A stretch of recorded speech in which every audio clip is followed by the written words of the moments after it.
Breaking news, SSC 2026-এর প্রশ্নপত্র এবং number বিভাজনে এসেছে আবারও পরিবর্তন। বোর্ড থেকে এসেছে সম্প্রতি একটা নতুন সার্কুলার।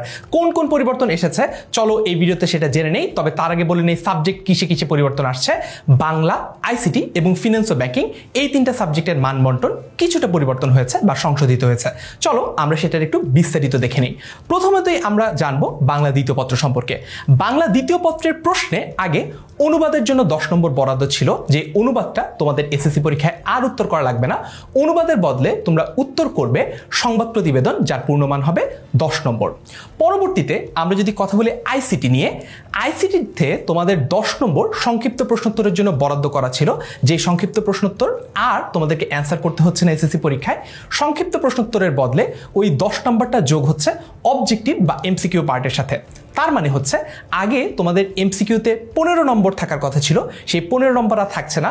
15-এর সাথে আরো 10 নম্বর যুক্ত হয়ে টোটাল তোমরা এমসিকিউতে অ্যান্সার করবা 25 মার্কস।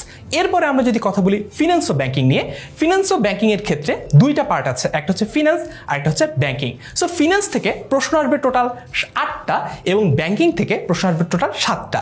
যে কোনো একটা বিভাগ থেকে ন্যূনতম 4টা তোমাকে অ্যান্সার করতেই হবে এবং মোট 10টা প্রশ্ন তোমাকে উত্তর করতে হবে। এইটাই গেল হচ্ছে তোমাদের একদম সদ্য প্রকাশিত যে সার্কুলারটা, সেই সার্কুলারটা। তার মানে বুঝতেই পারছো পরিবর্তন কিন্তু আসছে নিয়মিত।